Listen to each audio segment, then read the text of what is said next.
bem-vindos ao Lab Presença.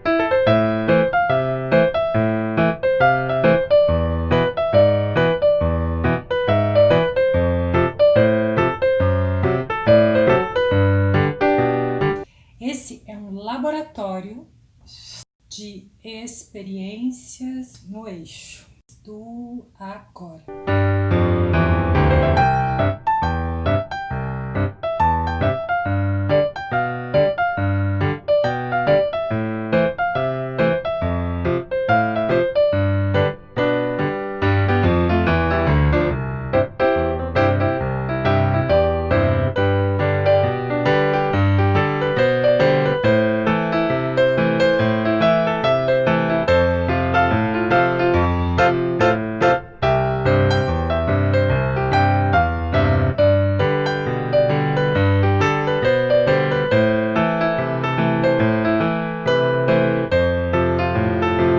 Eu trago agora a experiência do cinema porque ela nos faz entender um pouco como a nossa imagem foi sendo condicionada e como o nosso corpo foi sendo moldado para se tornar uma imagem.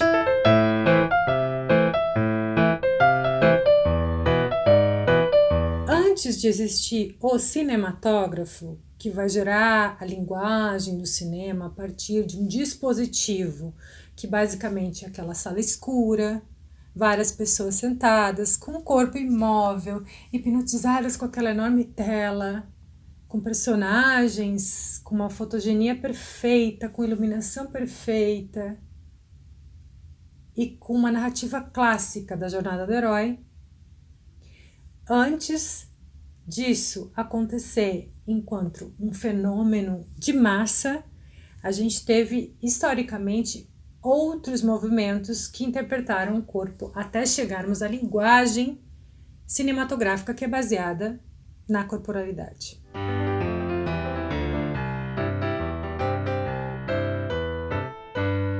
Antes do cinema, do cinematógrafo e da sua gramática, existiam o que alguns teóricos chamam de pré-cinemas.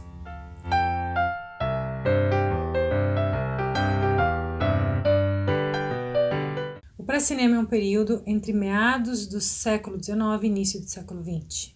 Pré-cinema porque é anterior ao cinematógrafo. E o que acontecia nessa época? Foram várias invenções e várias formas de tentar entender o movimento, a locomoção, a partir de fixar isso em algum aparato e alguma superfície que criasse a interpretação da imagem em movimento, ou que criasse a imagem em movimento.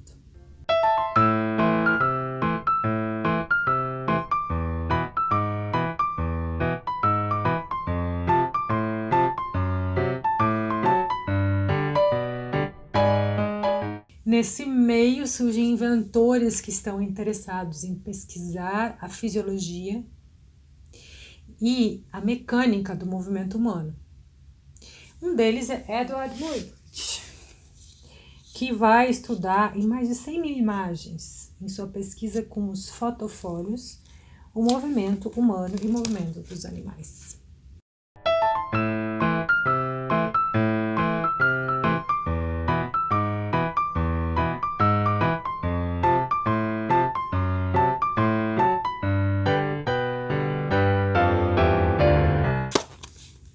É ele que cria aquela imagem famosa do galope do cavalo.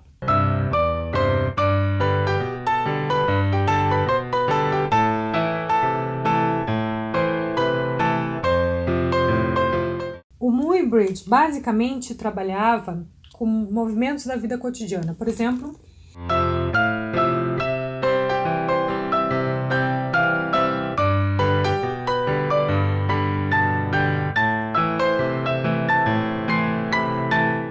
uma mulher que pula cordas.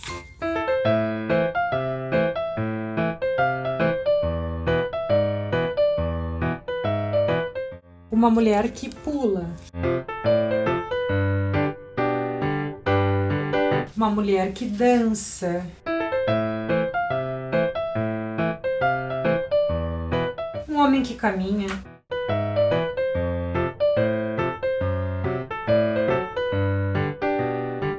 que joga futebol.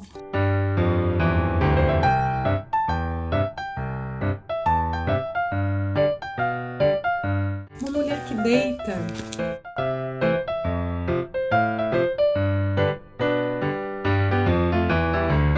Enfim, os fólios são 100.000 registros de diversas atividades.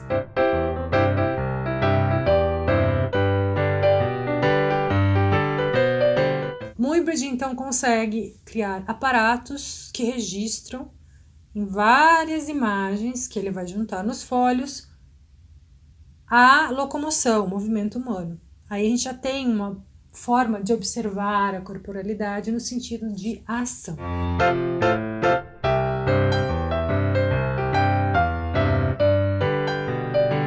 Nos pré-cinemas, basicamente é isso que acontece em relação à corporalidade. Os inventores querem, de alguma forma, criar meios para interpretar o movimento humano, que isso vai ajudar na fisiologia, na anatomia, em várias áreas da medicina e também na compreensão de aspectos da física, da mecânica e várias áreas de pesquisa que eram integradas a partir dessa interpretação, dessa pesquisa com esse aparato, no caso das máquinas criadas por Muybridge.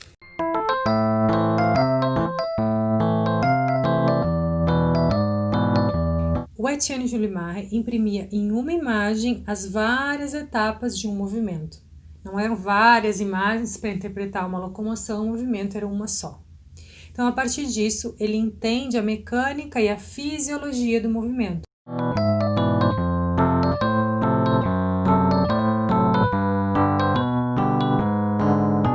Ele interpreta as várias fases do movimento em uma única superfície fotográfica, no que seria a cronofotografia. O período dos pré-cinemas ele era muito semelhante com o período que a gente está vivendo agora, que a gente tem vários aparatos, várias máquinas para criar diferentes realidades com a virtualidade, com as imagens em movimento.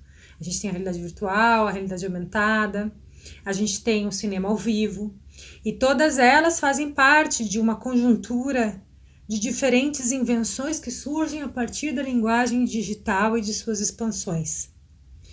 A robótica, a inteligência artificial também vão acabar usando muito da compreensão do nosso comportamento através do movimento.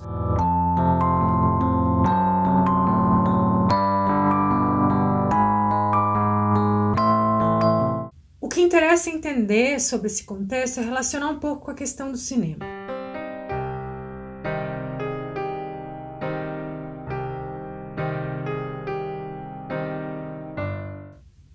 O cinematógrafo ele é inventado em 1895. O que o cinematógrafo tem de interessante em relação ao corpo?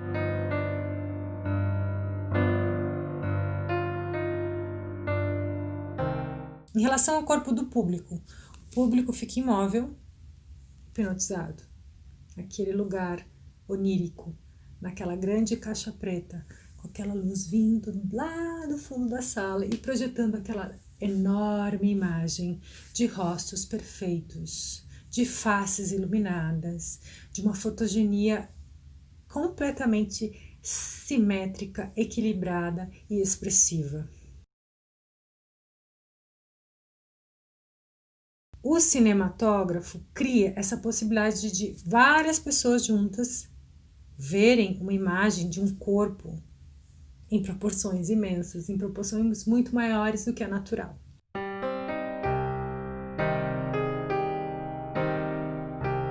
O que acontece? O nosso corpo é ampliado, a gente vê detalhes.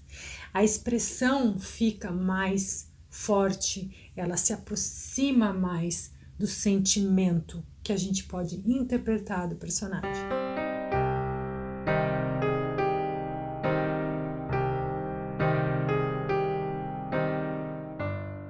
E isso não vai acontecer de uma hora para outra. Essa linguagem só vai começar a se estabelecer no início do século XX, quando a linguagem do cinema começa a se desenvolver. A gente tem duas correntes principais dessa linguagem do cinema ainda silencioso.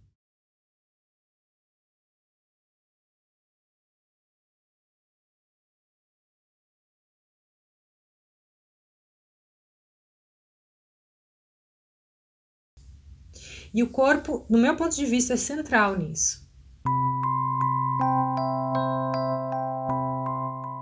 O cinema russo, por um lado, tratava muito da questão do conceito. Eles tinham as montagens que eram intelectuais, ou seja, elas eram montagens que uma imagem se contrapunha à outra para formar um outro sentido. Nisso, um rosto poderia ser montado com diferentes imagens e ter diferentes significados.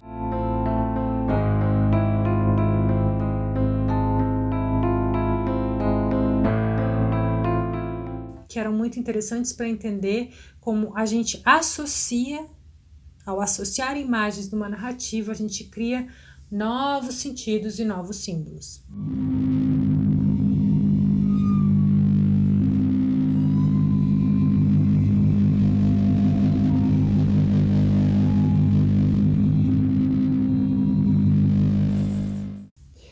Eu tenho aqui uma raridade desse cinema, um livro de Tratado de Realização Cinematográfica de Leon Kolekov, e ele fala sobre os atores e a interpretação.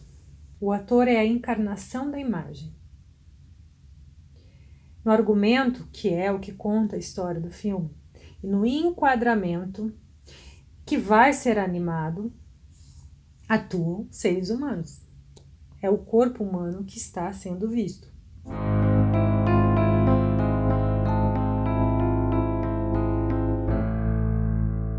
E ele coloca que o mais importante é que o estudo dos seres humanos é mais importante, muito mais difícil que dos livros que tratam dele. Ou seja, voltamos a pensar na observação como um princípio de compreensão da condição humana.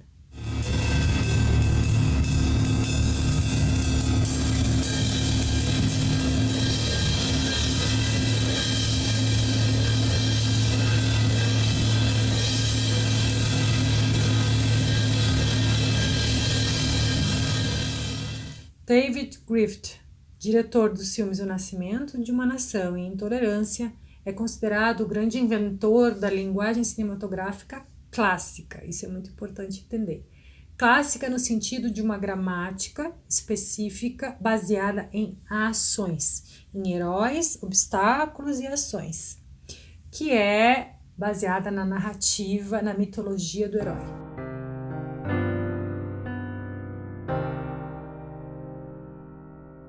Nessa linguagem, ele cria a escala de planos.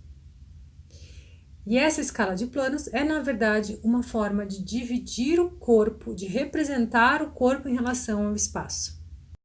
Então, a gente tem os planos detalhe, que a gente pode fazer um detalhe da mão,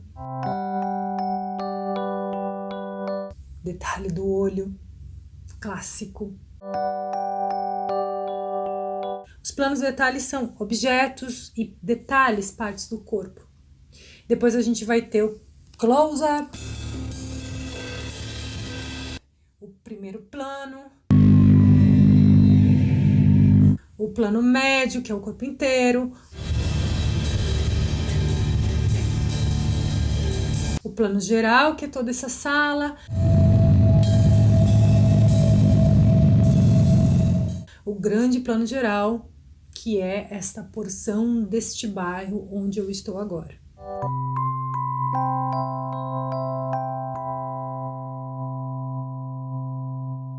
Parte do corpo para interpretar o espaço. Então a gente vê aí como a corporalidade ela é fundacional tanto da linguagem do cinema quanto da interpretação que as máquinas criam para o próprio movimento.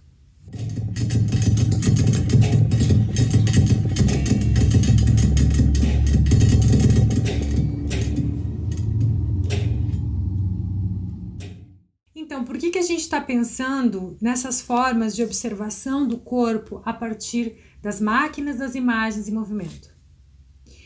Porque você já parou para pensar há quanto tempo você vive o seu corpo a partir da linguagem dessas máquinas? Você já parou para pensar o quanto você interpreta o seu corpo a sua corporalidade e dessa forma a sua subjetividade, a sua forma de criar as próprias verdades a partir de como você enquadra, de como você faz a sua selfie, de como você se coloca diante de uma câmera ao vivo para dialogar, para ter reuniões. Você já pensou que isso você consegue fazer, faz e você vive, você experiencia e que isso já é parte do seu cotidiano e, portanto, da sua corporalidade, porque você criou já gestos e formas de se colocar, personificações próprias para estar enquadrado com esses aparatos? Isso é parte já da nossa realidade e novas formas estão sendo criadas constantemente de representar-se para as imagens. A questão é, voltando para o paradoxo da presença, o excesso de virtualidades. Como a gente pode deixar um pouco essa virtualidade, entender que ela é ferramenta e que ela não é condição única de expressão da nossa corporalidade? Ela é uma condição mais.